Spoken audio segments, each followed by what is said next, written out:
आपने ज्योग्राफी का टॉपिक लिया है ह्यूमिडिटी। तो ह्यूमिडिटी क्या है, देखिए अगर ये मान लीजिए ग्लास है और ग्लास के ऊपर कुछ आपको मान लीजिए दिख रहा है कुछ पानी, तो जैसे ही टेम्परेचर ठंडा हो जाता है या उसको जो भी वाटर वेपर है हवा में, तो हवा में जो भी वाटर वेपर है आपको किसी ग्लास पे दिखते हैं, तो जो भी मॉइस्चर अवेलेबल है एयर में, तो उसको ही हम क्या कहते हैं, ह्यूमिडिटी ऐसे कहते हैं।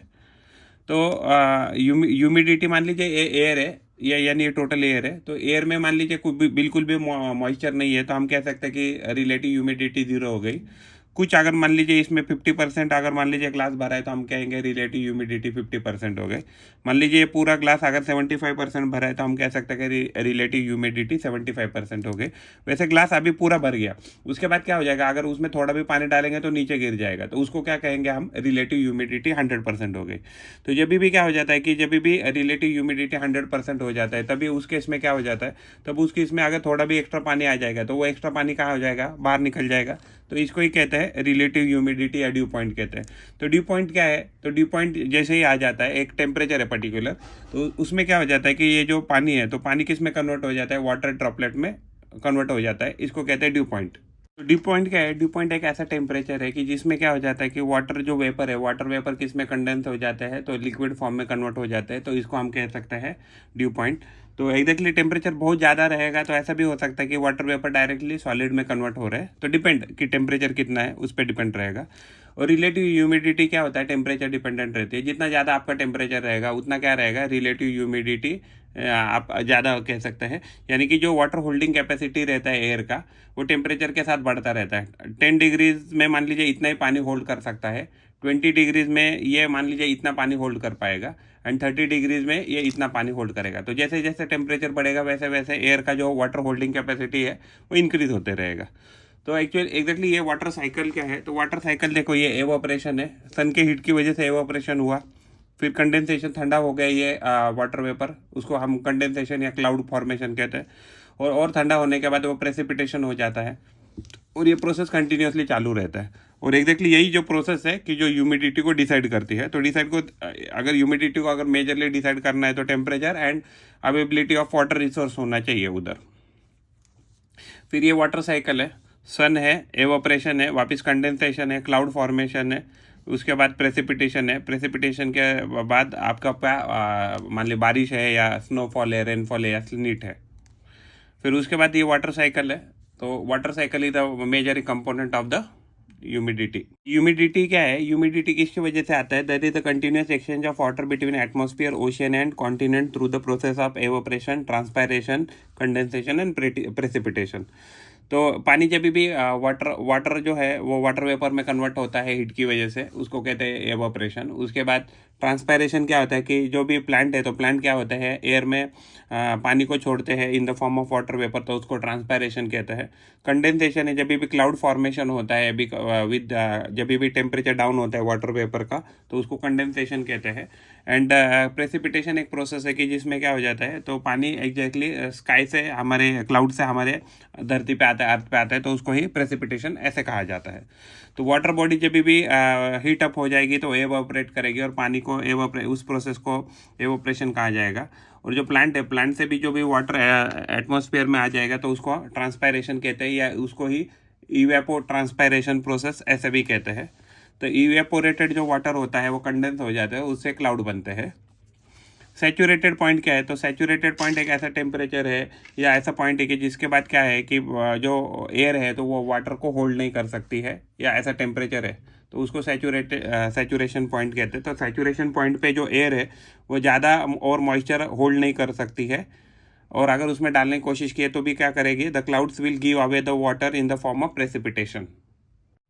टोटल जो अमाउंट हो रहता है मॉइस्चर का इन द सिस्टम, यानी एटमॉस्फेयर, मान लो अर्थ का जो भी एटमॉस्फेयर है उसमें क्या रहेगा, मॉइस्चर का कंटेंट कांस्टेंट ही रहेगा। तो इवेपोरेशन एंड ट्रांसपायरेशन क्या करता है, ये मेंटेन करता है हाइड्रोलॉजिकल साइकिल, यानी हम इसको वाटर साइकिल ऐसे भी कह सकते हैं। Water vapour varies from 0 to 4% by volume of the atmosphere, averaging around 2% in the atmosphere. तो मान लीजिए अगर आपने मान लीजिए 1 किलो अगर मान लीजिए ये लिया एवरेज, मान लीजिए अगर 1 किलो पानी ले लिया, तो उसमें क्या हो जाएगा, तो अगर 1%, तो 1% क्या हो जाएगा, अगर 1 किलो पानी लिया मान लीजिए, तो ये क्या हो जाएगा 2%, यानी 2 डिवाइडेड बाय 100, तो यानी कितना हो जाएगा 0.02, राइट। तो अगर आपने कोई चीज़ अगर 1000 लिया, 1000 अगर 100 के रिस्पेक्ट में करते हैं तो हर 100 ग्राम में आपको 2 ग्राम क्या मिलेगा, तो पानी मिलेगा। वैसे ही अगर आपने 1000 ग्राम लिया तो हर 1000 ग्राम में 1 किलोग्राम में आपको क्या मिलेगा, 20 ग्राम क्या मिलेगा। तो 1000 में 1 किलो में हर इसमें आपको 20 ग्राम क्या मिलेगा, तो पानी मिलेगा। तो एवरेज जो ये है ऑल ओवर द वर्ल्ड, तो आपको 2% जो है एटमॉस्फेयर मिलेगा। कई बहुत ज़्यादा एवोपरेशन हो रहा है, वहाँ आपको 4% भी मिल रहा है। फॉर एग्जांपल डेजर्ट वगैरह एरिया है, वहाँ आपका जो मॉइस्चर लेवल है वो 0% भी हो सकता है। तो हाइग्रोमीटर क्या है? हाइग्रोमीटर एक इंस्ट्रूमेंट है जो मेजर करेगा वाटर वेपर को, एटमॉस्फेयर में कितना है उसको मेजर करने का इंस्ट्रूमेंट को हाइग्रोमीटर ऐसे कहते हैं। वाटर वेपर क्या है? तो वाटर वेपर एक बहुत इंपॉर्टेंट रोल प्ले करता है हीट बजट ऑफ अर्थ में। तो अर्थ का क्या टेम्परेचर रहेगा या अर्थ पे कितना हीट एब्जॉर्ब रहेगा या रेडिएट होगा, ये डिटरमाइन करता है वाटर वेपर। वैसे ही वाटर वेपर जो होता है वो एग्जैक्टली वो भी डिसाइड करता है कि क्या स्टॉर्म का अगर डेवलपमेंट होगा तो कितना होगा, या साइक्लोन है उसका डेवलपमेंट होगा तो कैसे होगा, या कितने सीवियर होगा। तो ये सब will be decided by the water vapour content of the air. Ocean जो है वो 71% अर्थ का सरफेस कवर करते हैं, एंड ओशियन 97%, अर्थ के ऊपर जितना भी पानी है उसमें से 97% पानी ओशियन होल्ड करते हैं। तो इवेपो ट्रांसपायरेशन जो प्रोसेस है, यानी इवेपोरेशन एंड ट्रांसपायरेशन जो प्रोसेस है, उसमें 84% जो भी कंट्रीब्यूशन है मॉइस्चर का वो ओशियन करते हैं, एंड 16% जो है वो कॉन्टिनेंट है, या कॉन्टिनेंट के तरफ से 16% मॉइस्चर आ जाता है। तो हाईएस्ट एनुअल जो एवोपरेशन जो होता है इन द वर्ल्ड, तो वह सब ट्रॉपिक लेवल में होता है of the western, north Atlantic and north Pacific, because of the influence of Gulf Stream and Kuroshio current and trade wind zone of Southern Ocean। तो दुनिया में सबसे ज़्यादा जो एवोपरेशन है वो सब ट्रॉपिक लेवल में होता है, specially western north Atlantic and north Pacific region. Because वहाँ क्या होती है, गल्फ स्ट्रीम आती है, gulf stream and Kuroshio current and trade wind जो है वहाँ की, तो उसकी वजह से क्या होता है वहाँ ज़्यादा एवोपरेशन होता है सदर्न ओशियन की रीजन में। तो ह्यूमिडिटी क्या है?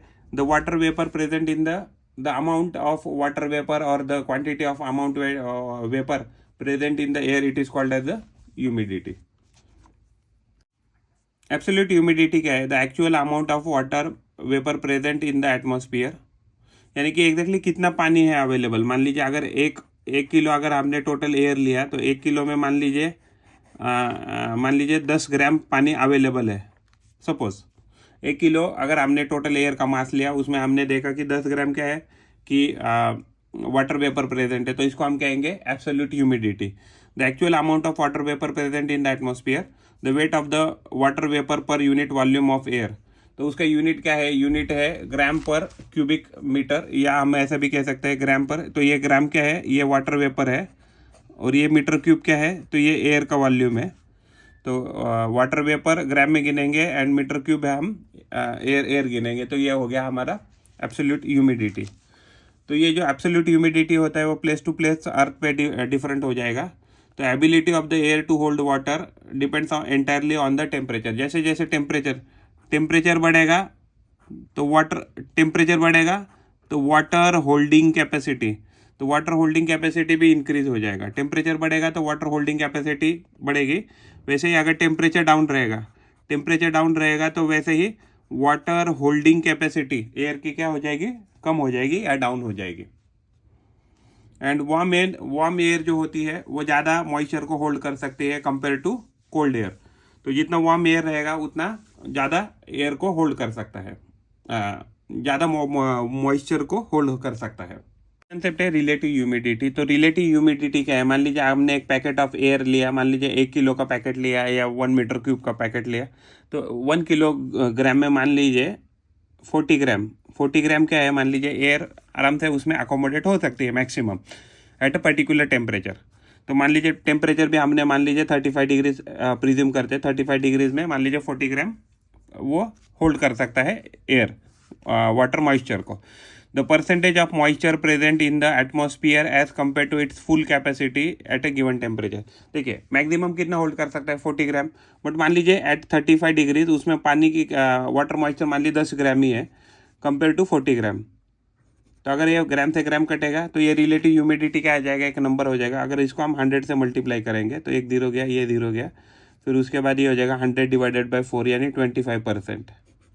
हाँ, तो रिलेटिव ह्यूमिडिटी एक परसेंटेज में हम बोल सकते हैं, नंबर में बोलेंगे तो 25 आ जाएगा ये वैल्यू, 1/4 सॉरी 0.25 आ जाएगा, 0.25।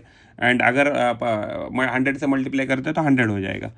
तो एग्जैक्टली कितना उसमें पानी है या कितना होल्ड कर सकता है, अगर हम कंपैरिजन करते हैं तो उसको हम रिलेटिव ह्यूमिडिटी कहते हैं। रिलेटिव ह्यूमिडिटी का फॉर्मूला है absolute humidity divided by humidity at saturation point at a given temperature. तो यह आपको याद रखना है, जो रिलेटिव ह्यूमिडिटी है एट अ पर्टिकुलर टेम्परेचर के लिए ही डिफाइन होती है। रिलेटिव ह्यूमिडिटी का फॉर्मूला है absolute humidity divided by humidity at a saturation point at a given temperature multiplied by 100। तो जितना ज़्यादा टेम्परेचर रहेगा तो capacity of air to hold moisture ज़्यादा रहेगा। More temperature more water holding capacity of a air, more temperature more water holding capacity of air. तो ये आपको याद रखना है, टेम्परेचर डाउन हो जाएगा तो वाटर होल्डिंग कैपेसिटी क्या हो जाएगी, कम हो जाएगी। तो रिलेटिव ह्यूमिडिटी क्या है, relative humidity is greater over ocean. Ocean के ऊपर क्यों ज़्यादा रहेगा, क्योंकि उधर मॉइस्चर ज़्यादा मिलेगा, इसलिए उधर क्या होगा, रिलेटिव ह्यूमिडिटी ज़्यादा मिलेगी। वैसे ही लिस्ट कहाँ मिलेगी, कॉन्टिनेंट। तो कॉन्टिनेंट के ऊपर क्या है, मॉइस्चर क्या है, मॉइस्चर कम मिलेगा, इसके लिए उसके उधर उसकी जो रिलेटिव ह्यूमिडिटी हमेशा क्या मिलेगी, हमें कम मिलेगी। Relative humidity determine the rate of evaporation, evaporation and amount of evaporation. तो एग्जैक्टली अगर मान लीजिए ऑलरेडी एयर है, एयर में मान लीजिए अगर हम याद लिखते हैं, एयर में ऑलरेडी मान लीजिए 100% है, तो अभी उसमें पानी डालने की कोशिश करेंगे तो जाएगा नहीं ना। तो अगर इसमें पानी डालने की कोशिश करेंगे तो जाएगा नहीं, तो इसका मतलब क्या करेगा, तो वो रेट ऑफ एवोपरेशन को डिटरमाइन करेगा, और कितना अमाउंट ऑफ एवोपरेशन होना चाहिए उसको भी डिटरमाइन करेगा रिलेटिव ह्यूमिडिटी।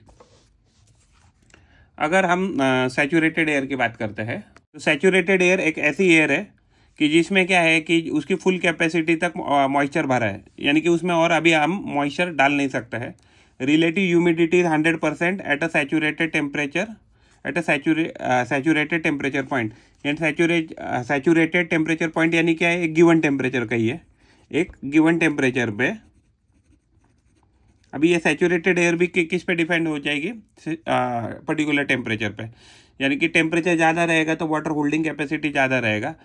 मान लीजिए एक पर्टिकुलर टेम्परेचर मान लो 30 डिग्रीज पे उसने 30 ग्राम होल्ड कर सकता है। तो अगर वो 30 ग्राम जैसे होल्ड हो जाएगा तो उसके बाद जो भी पानी उसमें आ जाएगा वो क्या हो जाएगा, हमें कंडेंसेशन के फॉर्म में दिखना चालू हो जाएगा। तो उसको ही कहते हैं सैचुरेटेड एयर। तो उसके बाद हम उस एयर पैकेट में बिल्कुल भी मॉइस्चर डाल नहीं सकते, या वो एब्जॉर्ब नहीं कर सकता या रिटेन नहीं कर सकता। अनसैचुरेटेड एयर क्या है, अनसैचुरेटेड एयर ऐसी एयर है कि जिसमें क्या हो जाएगा कि अगर आप डालने की कोशिश भी करते हैं मॉइस्चर को, तो वो मॉइस्चर को एक्सेप्ट नहीं करेगा, सॉरी आराम से मॉइस्चर को एक्सेप्ट करेगा, क्योंकि उसके पास बहुत कैपेसिटी। अगर हम यहाँ एग्जांपल देखते हैं यहाँ, तो देखिए यहाँ टेम्परेचर ज़्यादा है तो इसके पास इतनी कैपेसिटी है वाटर होल्ड के लिए, लेकिन पानी कितना अवेलेबल थोड़ा ही है, तो इतना, और ये येलो कलर जो है वो इतना पानी। तो ये हम कह सकते हैं ये कौन सा है, तो ये हम कह सकते हैं कि ये अनसैचुरेटेड एयर है, और ये क्या हो जाएगा, सैचुरेटेड एयर, यानी कि अभी और इसमें पानी हम डाल नहीं सकते हैं। अगर हम मॉइस्चर ऐड करते हैं एनवायरनमेंट में थ्रू एनी प्रोसेस, एवोपरेशन लिए या ट्रांसपायरेशन, तो रिलेटिव ह्यूमिडिटी जो है वो एयर की इंक्रीज हो जाएगी। वैसे ही अगर टेम्परेचर अगर बढ़ जाएगा तो वाटर होल्डिंग कैपेसिटी बढ़ जाएगा, टेम्परेचर डाउन हो जाएगा तो वाटर होल्डिंग कैपेसिटी एयर का water vapour holding capacity air का क्या हो जाएगा, वो भी कम हो जाएगा टेम्परेचर डाउन करने से। नेक्स्ट हमारा पॉइंट है ड्यू पॉइंट। तो ड्यू पॉइंट के लिए एग्जैक्टली ये पिक्चर इज मोर रेलेवेंट। तो क्या हो जाता है कि जैसे ड्यू पॉइंट टेम्परेचर आ जाता है तो जो भी ठंडा सरफेस है, ठंडे सरफेस पे क्या हो जाता है कि पानी जमा हो जाता है, तो उसको हम क्या कहते हैं, ड्यू पॉइंट ऐसे कहते हैं। तो ड्यू पॉइंट में क्या हो जाता है कि the temperature at which the air containing moisture to its full capacity, यानी एयर में फुल कैपेसिटी हो गया है मॉइस्चर का, उसके बाद अभी और मॉइस्चर नहीं रिटेन कर सकता है। Air cannot hold any more moisture above this limit at a given temperature, उस पर्टिकुलर लिमिट का वो सैचुरेशन पॉइंट आ गया है। At dew point relative humidity उस टाइम पे 100 हो जाती है, उसके बाद है हमारा नेक्स्ट कंसेप्ट है स्पेसिफिक ह्यूमिडिटी। तो स्पेसिफिक ह्यूमिडिटी का फॉर्मूला है weight of water vapour divided by weight of air. तो अगर हमने जो जनरली एग्जैक्टली वाटर वेपर का कंटेंट बहुत कम रहता है तो वो जनरली हम ग्राम में गिनते हैं, और वेट ऑफ एयर ज़्यादा होता है इसलिए हम वो किलोग्राम में लेते हैं। तो जो स्पेसिफिक ह्यूमिडिटी होती है तो उसका यूनिट आ जाता है gram divided by kilogram, gram divided by kilogram. तो it does not affected by changes in the pressure और टेम्परेचर। जो स्पेसिफिक ह्यूमिडिटी है वो प्रेशर या टेम्परेचर के बदल जाने से बदलती नहीं है, लेकिन रिलेटिव ह्यूमिडिटी आपने देखा रहेगा, रिलेटिव ह्यूमिडिटी टेम्परेचर और प्रेशर बदलने से बदलती रहती है, लेकिन specific humidity does not depend upon the pressure और एटमॉस्फेयर और टेम्परेचर ऑफ द एटमॉस्फेयर।